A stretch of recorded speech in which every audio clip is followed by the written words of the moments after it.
안녕하십니까, 이성수의 증시 토크입니다. 자, 주식시장 정말 뜨겁습니다. 자, 주말 사이에 바이든 후보가 미국의 대통령 당선자로 확정지어짐에 따라서 자, 오늘 주식시장 정말 뜨겁게 흘러가고 있는데요.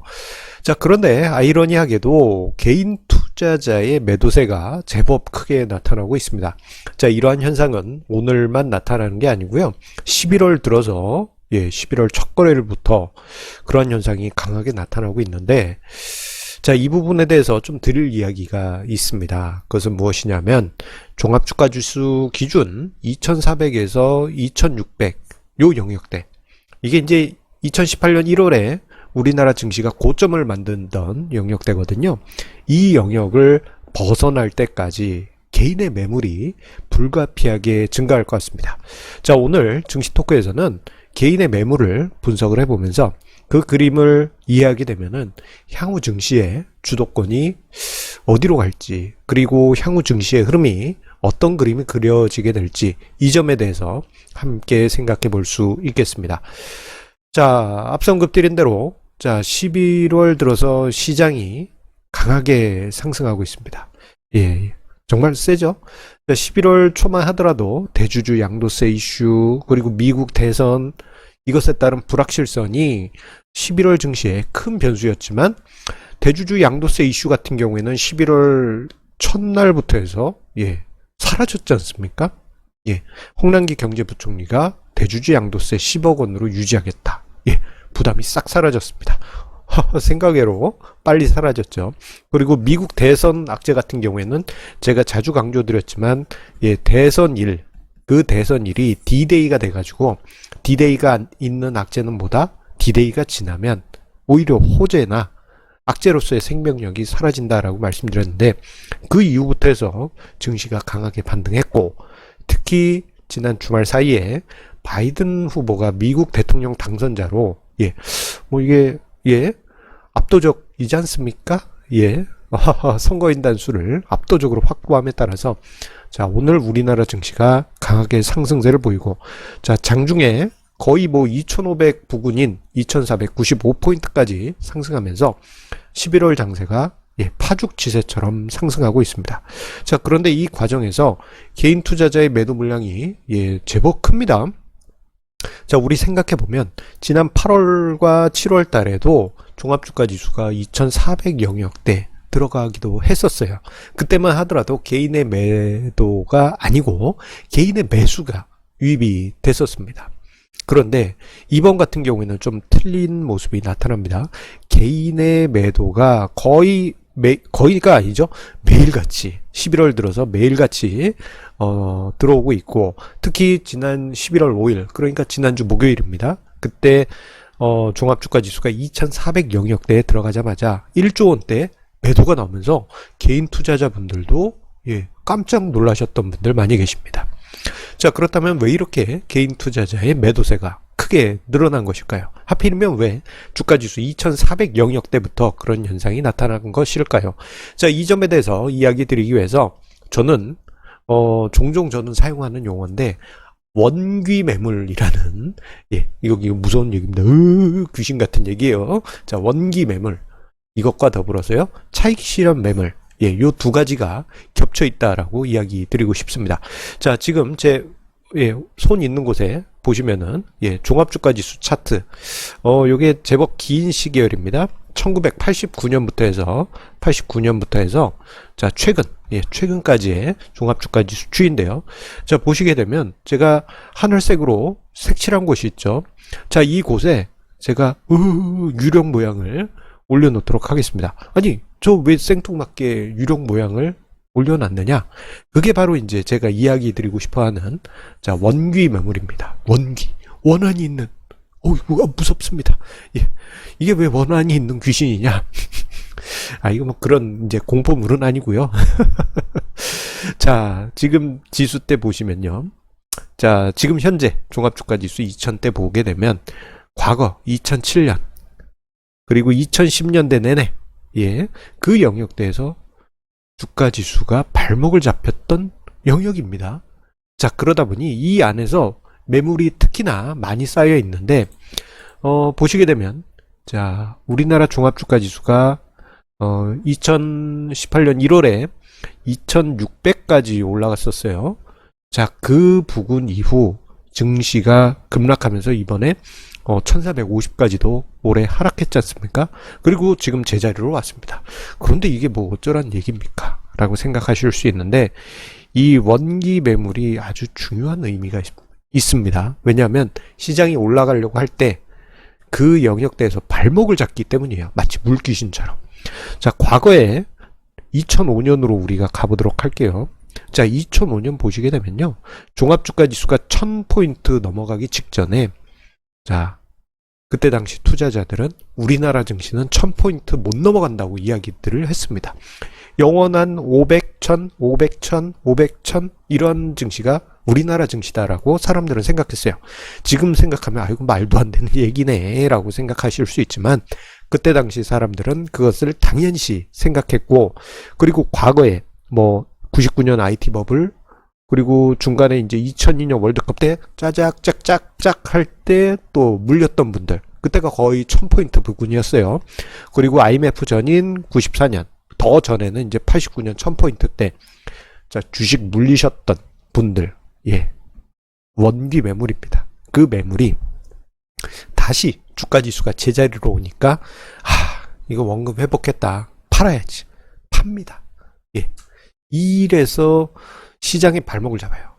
그렇기 때문에 원기 매물이라고 하는데, 자, 그 원기 매물이 어느 정도로 나왔느냐? 예, 2005년 당시 종합주가지수 1000포인트 넘고요. 5월부터 해서 9월, 2005년입니다. 자, 그때 당시 6조 원이 넘는 6조 8,500억 원? 예. 엄청난 규모의 개인의 순매도가 그때 당시 쏟아졌습니다. 자, 2017년 5월, 예, 그때 당시도 종합주가지수 2200 돌파하는 아주 중요한 시기가 있었습니다. 왜냐? 그 시기 때는 왜 의미가 있냐 하면 2007년 종합주가지수 2000포인트 넘고 2010년 내내 정말 뭐 한 7년 가까이 장기 횡보장이 있었는데, 그때 박스권의 상단부였던 2200포인트 돌파할 당시, 자, 5월 한 달에만 개인 투자자가, 이거 개인입니다. 자, 1조 8천억 원 순매도했고요. 자, 그 이후 시장이 상승하면서 쭉쭉쭉쭉쭉 날아갈 때, 자, 2018년 1월까지 종합주가지수 2600포인트 갈 때까지 7조 원대 이르는 개인 투자자의 순매도가 나오게 됩니다. 자, 이 매물에는 정말 나 이제 본전 됐으니까 팔 거야 하는 이제 원기 매물도 있지만, 차익 실현 매물도 상당합니다. 왜냐하면, 자, 근래, 그 당시 최저점 대비해서 이미 주식시장이 많이 올랐거든요. 자, 예를 들어서 2005년 당시다. 그러면 2003년 대비해서 이거 더블 오른 겁니다. 팔고 싶겠죠. 당연히. 예. 그리고 2017년 당시도, 예, 그 직전 종합주가지수 1800포인트 대비하면은 뭐 이거 20% 이상 상승했죠. 예, 장기 박스권 생각하면은 사람들 매도하는 건 당연합니다. 자, 그리고 지금 현재 생각해 보게 되면 종합주가지수 2017년 연말 그리고 2018년 초에 2400에서 2600 사이에서 물리셨던 분들이 많습니다. 이것은 개인 투자자뿐만 아니고 펀드 투자하셨던 분들도 마찬가지예요. 펀드에 투자하셨던 분들은 워낙 환매가 많았기 때문에 이미 빠져나가셨을 것이고, 개인 투자자분들 중에는 제자리에 위치하면서 나 이제 매도할래 하는 그러한 본전 매도하는 분들도 많을 것이고, 그리고 올해 3월 코로나 쇼크 당시 거의 최저점에서 사셨던 분들 입장에서는 이거 엄청난 수익률이잖아요.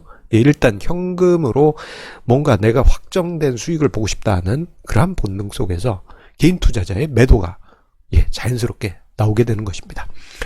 자, 이러한 개인 투자자의 원기성 매물과 차익 실현 매물은요, 한편으로는 개인 투자자의 매매가 기관이나 외국인에 비해서 그 시계가 짧다라는 결정적인 증거이기도 합니다. 예. 어떻게 보면 이제 추세가 본격적으로 전개될 수도 있는 상황에서 일단 확정 매도 또는 원금에 도달했으니까 이제 매도할래, 이런 분위기가 나타나는 것이죠. 어쨌거나 이것은 우리가 거쳐가야 될 과정입니다. 거쳐가야 될 과정이에요. 그런데 이 매물이 생각보다 거칠 수가 있습니다. 자, 지금 제 화면석에 손 위에 보시면은 이거 소행성 때의 그림을 제가 픽사베이에서 준비해 봤는데요. 자, 이 태양계에서 화성하고 목성 사이에 소행성 때라고 있다고 하죠. 뭐 2억 킬로미터가 넘는다고 합니다. 뭐 이 태양에서 지구까지 거리보다도 커요. 자, 우리 SF 영화 보게 되면 소행성 때를 막 우리 주인공들이 헤쳐갈 때 막 난리 나지 않습니까? 자, 그런 거랑 비슷합니다. 자, 지금 증시 이 소행성대를 돌파하듯이 거친 과정을 우리가 걸어갈 수가 있습니다. 2400에서 2600대. 자, 원기 매물과 차익 실현 매물이 우리의 발목을 수시로 잡거나 혹은 자, 시장에 여러 가지 뭐 시끄러운 이야기들이 나올 때마다 한 번씩 꿀렁꿀렁 해줄 거예요. 자, 이 과정에서 지금 개인 투자자의 매물을 외국인들이 손바뀜 하려고 하고 있습니다. 제가 증시 토크 영상에서 종종 이야기 드렸지만 지금 2020년 개인이 주도권을 잡았다면 그 다음은 외국인이 될 거다라고 말씀드렸는데 그 다음에는 기관입니다. 마지막에는. 그런데 지금 생각보다 개인 투자자의 매도가 좀 양이 많은 것 같습니다. 자, 이런 상황이 되게 된다면요. 향후에 이 개인 투자자분들이 이제 성급하게 매도하고 이런 과정이 있게 되면 주도권을 잡았던 것을 개인이 잡았던 주도권을 외국인한테 넘겨주게 됩니다. 그리고 난 다음에는 뭐 어느 순간에 이제 기관이 잡겠죠. 순차적으로. 그리고 나중에 맨 마지막에 또다시 개인이 뒷설거지하는 매물의 주인공이 될 수도 있습니다. 우리가 거기에 들어가서는 안 될 거 아니겠습니까? 뒷설거지는 개인이 하시면 안 됩니다. 이번 역사는 그렇게 만들어져야 돼요. 그렇기 때문에 저는 시장이 뭐 시끄럽고 뭐 이제 말도 많겠죠. 뭐 지금 뭐 11월 첫 주부터 해서 올라오는 거 보면 뭐 시끄러운 얘기 많은데도 도도하게 올라오고 있지 않습니까? 자, 그런 시끄러운 주식 상황 속에서도 저는 귀마개 꽉 하고 도도하게 저 같은 경우는 저의 투자 전략 세운 거 있으니까 그거대로 그냥 따라갈 겁니다. 자, 여러분들도 시장에 소음이 이제 많을 거예요. 저 엄청난 원기 매물 그리고 차익 실현 매물 헤쳐가는데 얼마나 말이 많고 시끄럽겠습니까? 자, 여러분들 어느 때보다도 더 강하게 마음 가지시고 여러분들의 투자 전략이 있으시면요 철저하게 지켜가셔야 된다. 그 점을 이야기 드리고 싶습니다. 자, 항상 우리 애청자님의 구독, 좋아요, 알람 설정 해주시는 그 마음에 감사드립니다. 자, 우리가 투자하는 데 있어서 시장은 지금 아주 중요한 과정에 있고 제가 앞에서 이야기를 하나 못했는데 그러면 주가지수 2400, 2600 만약에 넘어가면 그 다음엔 어떻게 되는 겁니까? 우리가 가보지 못한 미지의 영역으로 들어가는 겁니다. 아무도 가보지 못한 미지의 영역이에요. 그 미지의 영역 생각만 해도 가슴이 저는 떨립니다만 뭐 중간에 하차하신 분들도 제법 많으실 겁니다. 그 관련해서는 나중에 좀 이야기를 드리도록 하겠습니다. 자, 그러면 여러분들 성공투자 이어가시면서 우리 내일 다시 만나요. 감사합니다.